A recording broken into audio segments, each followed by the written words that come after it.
নমস্কার সবাইকে।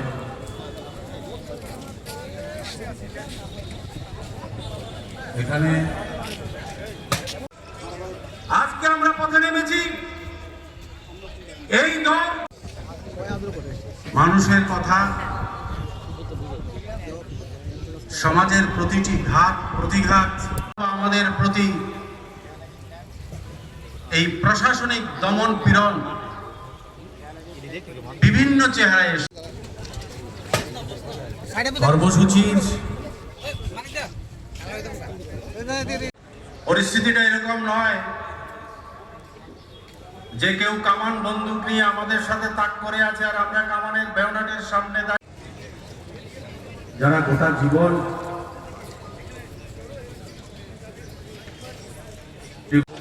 যারা আয়োজন করেছেন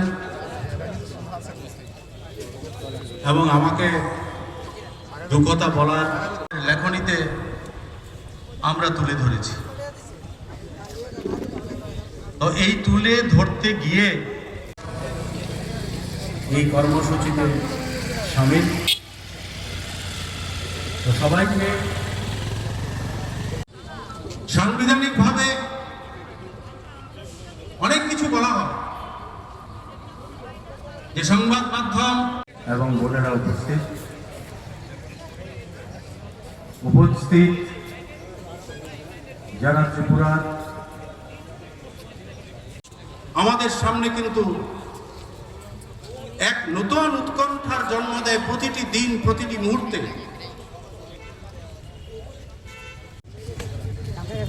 এই কর্মসূচির মূল কথা বলে গেছেন যে আমরা এতদিন চুপ ছিলাম। আমরা যারা আজকে এখানে উপস্থিত হয়েছে আমাদের প্রত্যেককেই, সেই ব্যাখ্যায় আমি যাচ্ছি না, কারণ সেই ব্যাখ্যা দিতে গেলে অনেক দূর যেতে হবে।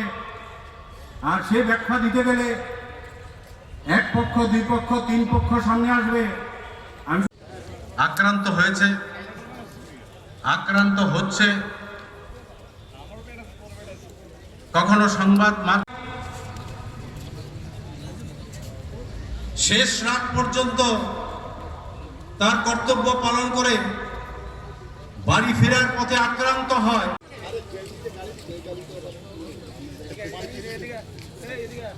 এই আঘাত আজকে সাংবাদিকদেরকে, সারা ত্রিপুরার সাংবাদিকদেরকে আমরা রাজ্যের মাননীয় মুখ্যমন্ত্রী দালালি করছে।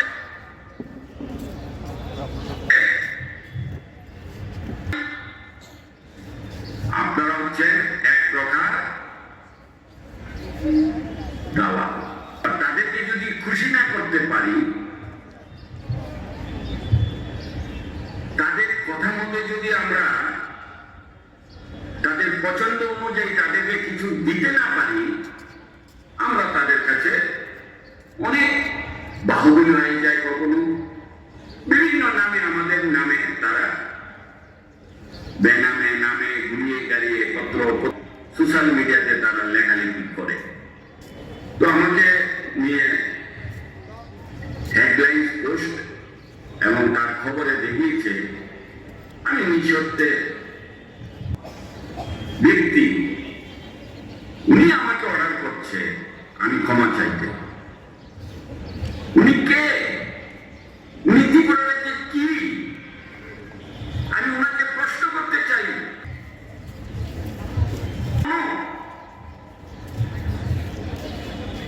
আপনার মতন একটা 2 টাকার টিভি চ্যানেল আপনি চালিয়ে আজকে কত টাকা, কোটি কোটি টাকা অবৈধভাবে কামিয়েছে, এটা ত্রিপুরাবাসী জানে।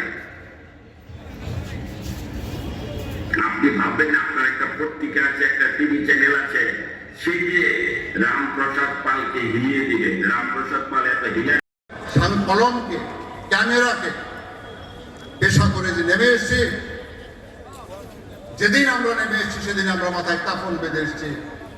আমরা জানি অন্যায়কারী আমাদের কণ্ঠরোধ করবার জন্য যাবতীয় প্রচেষ্টা করবে। আর এই রাজ্যে যতবার সেই প্রচেষ্টা হয়েছে প্রত্যেকে তার সমুচিত জবাব পেয়েছে। বিরোধী দলে যারা আছেন আমরা তাদেরকেও বলবো, সংবাদ মাধ্যমের প্রতি শ্রদ্ধা রাখুন। সংবাদ মাধ্যমের সমস্যায় আপনারা মুখ খুলুন। আপনাদেরকেও ভারত রত্নের মতো রত্নখচিত উপাধি প্রত্যাখ্যান করেছে, আর আপনারা চলে যাচ্ছেন সামান্য সংবর্ধনা নিতে। তারপর আপনার মর্যাদা আমাদের কাছে কোথায় দাঁড়ায়? আপনি কি করে আগামী দিন বলবেন যে এই রাজ্যে এই দেশে মাদক বন্ধ হোক, মাদক পাচারকারীদের শাস্তি দেওয়া হোক? আপনি বিবেকের কাছে প্রশ্ন করুন। এই বর্তমান প্রগতির যুগে বা কংগ্রেসের যুগে আমরা দেখতে পাচ্ছি যে সমাজের বিভিন্ন স্তরে স্কুল কলেজ সমস্ত শিক্ষা কিন্তু আমরা নিতে পারছি, এবং যার ফলে ঘরে ঘরে শিক্ষিত বেকারের কিন্তু ঘরে আছে। এই শিক্ষিত বেকারদেরই একটা অংশ যখন কোনো কাজ বা কোনো কিছু পাচ্ছে না, তারা কিন্তু সাংবাদিকতায় যোগদান করেছে। সরকারের জন্য স্বাভাবিকভাবে দায়িত্ব যে তাদের জন্য, যেহেতু আমরা চাকরিও দিতে পারছি না, তারা যেহেতু একটা মহান প্রফেশন করছে, সরকার তাদের সহযোগিতা করা নৈতিক কর্তব্য আমি মনে করি। আপনাদেরকে স্বাগত জানাই, আপনাদেরকে অভিনন্দন জানাই এই মহাসমাবেশে উপস্থিত হওয়ার জন্য। এই রাজ্যের প্রেস কোনো সময় সবল নয়, তার লেখনী সবল হতে পারে, যে তার আর্থিক বন্ধন সবল নয়। আজকে যে দাবি দাবাগুলো নিয়ে আমরা এখানে এসেছি, তার অধিকাংশই 1970 সাল থেকে আমরা দাবি করে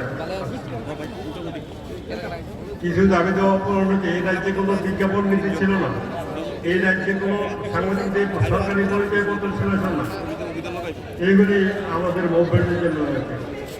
এই রাজ্যের প্রেস ক্লাব হতে পারে, চিন্তাও করতে হবে না। এই রাজ্যের প্রেস ক্লাবের জন্য মুভমেন্ট করা আমার বিরুদ্ধে 3 লোক লিখে দিয়েছেন আমাদের শ্রদ্ধেয় বীরেশ্বর বসে, সেটা আমার পক্ষে কাগজে ছাপা হয়েছে। আমি নাকি প্রেস ক্লাবটাকে মদের ঠেক বানানোর জন্য, অথচ আমি নিজে মদ খাই না। যাই হোক, আগরতলা প্রেস ক্লাব আমরা মদের ঠেক বানাতে যাইনি, এবং আগরতলা প্রেস ক্লাবের সাথে প্রতিটি মহকুমায় প্রেস ক্লাব হয়েছে। আমাদের আন্দোলনের সার্থকতা এখানে মানুষ সচেতন হয়েছে, সাংবাদিকরা সচেতন হচ্ছে।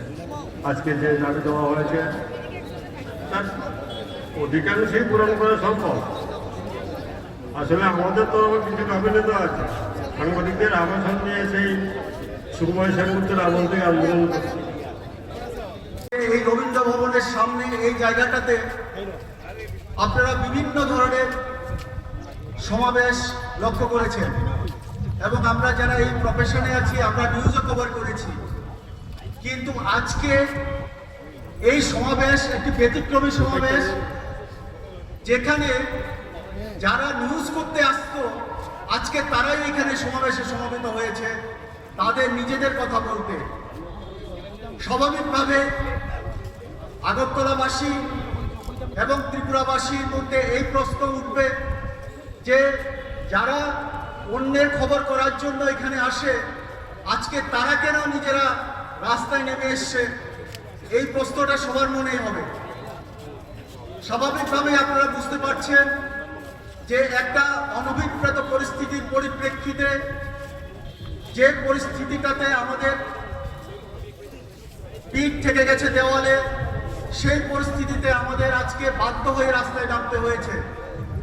আমাদের এই জায়গায় আসার কথা ছিল না। নিরাপত্তা বিঘ্নিত হচ্ছে। আমরা মনে করি আমাদের যে দাবি দাবাগুলো আছে, দীর্ঘদিন ধরে যেই দাবিগুলো পেন্ডিং পড়ে রয়েছে, কখনো সরকারের দিক থেকে কিছু ইনিশিয়েটিভ নেওয়া হয়, আবার ফাইল চাপা পড়ে যায়। এই ধরনের দাবি দাবাগুলো পূরণ করা এবং সিকিউরিটি, এই বিষয় নিয়েই আমরা আজকে সমবেত হয়েছি। রাজ্যের বিভিন্ন প্রান্ত থেকে এসেছেন।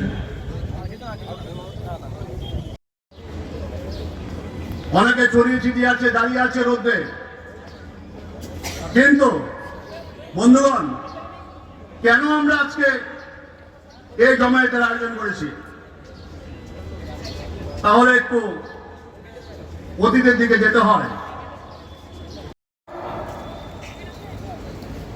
আপনারা বেআইনি কাজ করবেন, পারবো না, লিখতে পারবো না, দেখাতে পারবো না।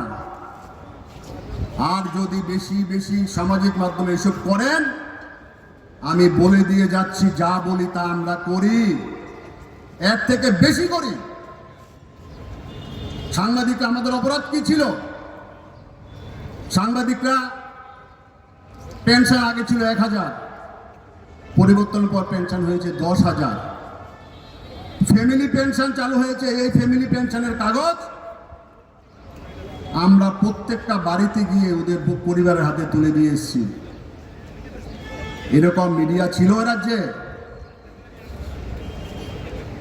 মহকুমা স্তরে প্রেস জ্যাকেট থেকে শুরু করে, ইলেকট্রিশিয়ান কার্ড থেকে শুরু করে, একটা সময় ইলেকট্রিশিয়ান কার্ড ছিল শুধু একটা বাড়ি পছন্দ করে দিত, সে বাড়ি থেকে ইলেকট্রিশিয়ান কার্ড হতো।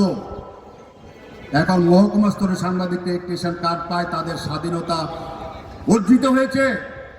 যে দলে ছিলেন ইলেকট্রিশিয়ান স্বীকৃতির জন্য, সেই স্বীকৃতি আপনারা পেয়েছেন। পেনশন 10,000 টাকা করে পাচ্ছেন। আমরা বলেছি এই পেনশন 20,000 টাকা করা হোক। 10,000 টাকা দিয়ে কি চলে? ফ্যামিলি পেনশন যারা 5,000 টাকা করে পাচ্ছেন, তাদের 10,000 টাকা করতে বলেছি।